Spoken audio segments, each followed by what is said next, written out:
આવતીકાલથી માં અન્નપૂર્ણા વ્રતનો પ્રારંભ થઈ રહ્યો છે, જે 21 દિવસ સુધી ચાલશે.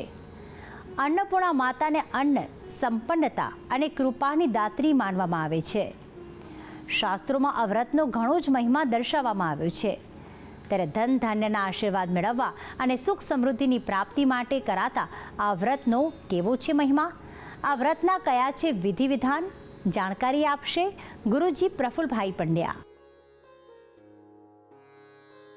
જજાગ્રતો દૂરમુદૈતિ દૈવં તદુસુપ્તસ્ય તથૈવૈતિ દુરંગમન જ્યોતિખાન જ્યોતિરેકંતન્મે મનઃ શિવ સંકલ્પમસ્તુ. જય ભગવાન મિત્રો, હું છું પ્રફુલભાઈ પંડ્યા. ભક્તિ સંદેશ કાર્યક્રમની અંદર આપનું સ્વાગત છે. મિત્રો, આજે મારે વાત કરવી છે માં અન્નપૂર્ણાના વ્રત વિશે. કેમ કે કાલથી પ્રારંભ થાય છે માં અન્નપૂર્ણાનું વ્રત. તો જે લોકોને માં અન્નપૂર્ણા માતાજીનું વ્રત વિધિ વિધાન જાણવાની અપેક્ષા હોય અથવા વ્રત વિધિ વિધાન કરવું હોય તો તે લોકો માટે આજની સંપૂર્ણ જાણકારી હું તમને આપવાનો છું.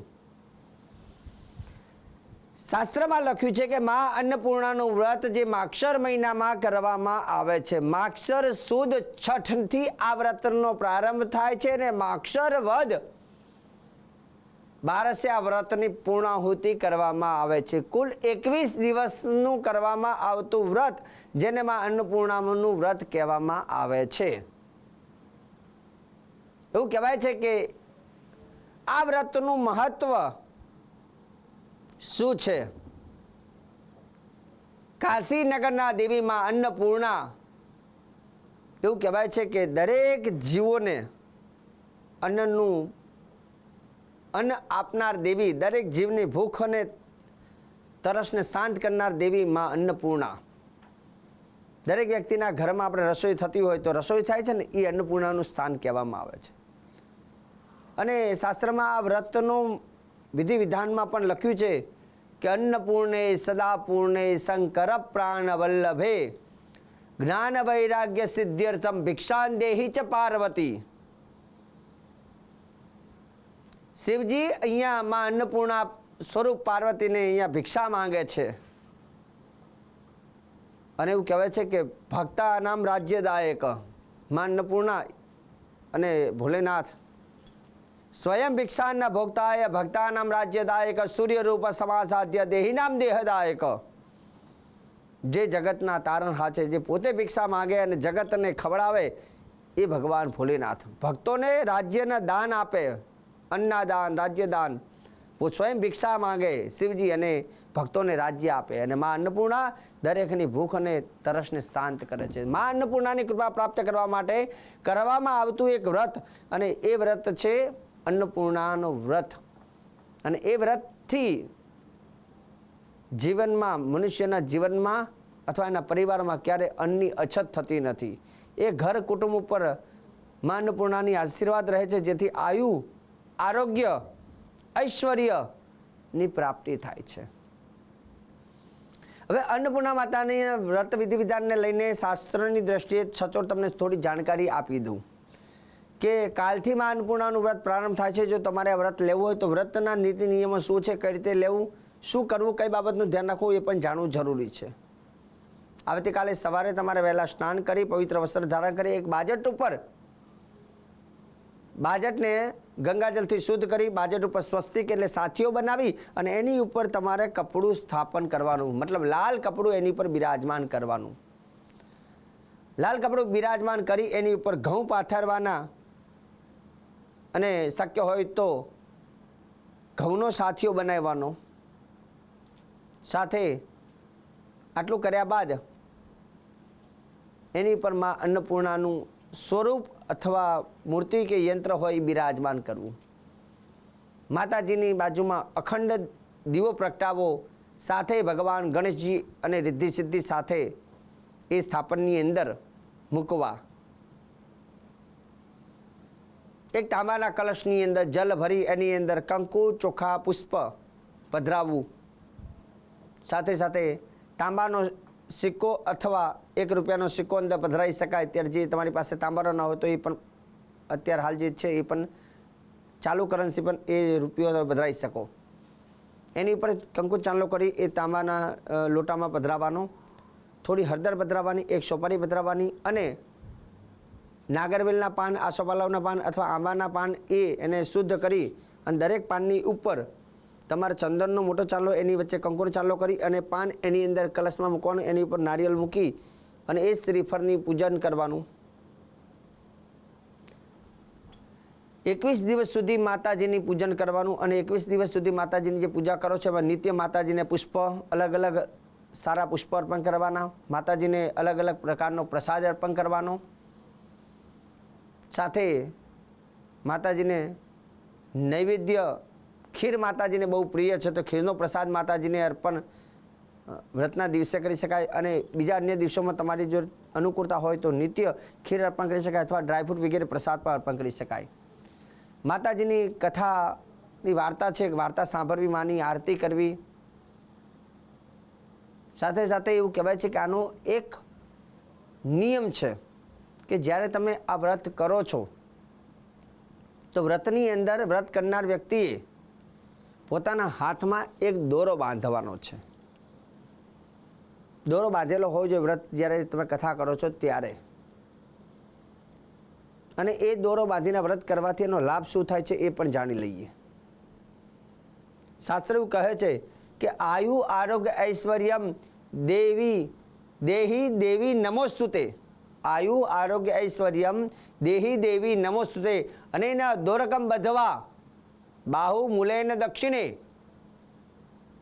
જે વ્યક્તિ આ માતાજીનું વ્રત કરે છે એનું આયુષ્ય દીર્ઘ બને છે, આરોગ્ય સારું રહે છે, ઐશ્વર્ય એને પ્રાપ્ત થાય છે આ વ્રત કરવાથી.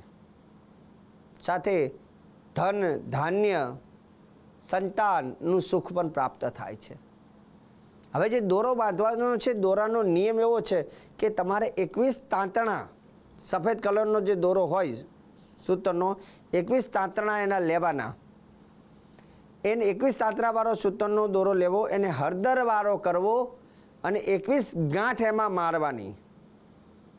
અને જ્યારે ગાંઠ મારો છો તેમાં શક્ય હોય તો તમે આ અન્નપૂર્ણા ગાયત્રી મંત્ર બોલીને એ ગાંઠ મારજો.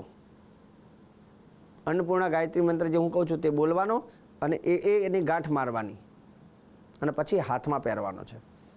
તો અન્નપૂર્ણા ગાયત્રી મંત્ર તમે લખી લો. ઓમ ભગવત્યે ચ વિદ્મહે, ઓમ ભગવત્યે ચ વિદ્મહે માહેશ્વર્યે ચ ધીમહિ તન્નો અન્નપૂર્ણા પ્રચોદયાત. ફરીથી કહી દઉં. ઓમ ભગવત્યે ચ વિદ્મહે માહેશ્વર્યે ચ ધીમહિ તન્નો અન્નપૂર્ણા પ્રચોદયાત મંત્ર બોલી અને તમારે 21 ગાંઠ મારવાની. અને 21 ગાંઠ માર્યા બાદ માતાજીના ચરણનો સ્પર્શ કરી અને પછી તમારે હાથમાં બાંધવું. હવે અહીંયા ઘણાનો પ્રશ્ન આવે કે શાસ્ત્રીજી આ પુરુષો વ્રત કરતા હોય તો એને કયા હાથે બાંધવું અને સ્ત્રી વ્રત કરતા હોય તો એને કયા હાથે બાંધવું? કેમ કે નિયમ અહીંયા શાસ્ત્રોની દ્રષ્ટિએ શાસ્ત્ર શું કહે છે? તો પુમા વામે પુનર્નારી સુચેતા શૃણુયા કથામ સર્વશક્તિમય યસ્માત અન્નપૂર્ણેતિ કથ્યતે. આ કથા મતલબ હાથમાં બાંધીને જ કથા શ્રવણ કરવી. 21 દિવસ સુધી એ દોરો તમારા હાથમાં બાંધેલો હોવો જોઈએ. આ વ્રત કરનારે 21 દિવસ સુધી એકટાણું કરવાનું અને પુરુષોએ જમણા હાથે બાંધવાનો અને બહેનોએ ડાબા હાથે એ દોરો બાંધવાનો રહેશે. પુરુષોએ જમણા હાથે પુમા વામે પુનર્નારી સુચેતા શૃણુયા કથામ, પુરુષોએ જમણા હાથે અને બહેનોએ ડાબા હાથે પત્ની વામ કરે સૂત્રમ બદ્ધ સૌખ્યમ ધનાગમ બહુ સંપત્તિમાં આરોગ્યમ રક્ષાર્થે કંકણમ શુભમ. બહેનોએ ડાબા હાથે બાંધવું, પુરુષોએ જમણા હાથે દોરો બાંધી અને 21 દિવસ સુધી માની પૂજન વિધિ અને કથા કરવું, એકટાણું કરવું. અને જો એકટાણું કરવામાં ક્યાંક કોઈ ભૂલાઈ જાય તો બીજા દિવસે એને નકોડો કરવો પડશે.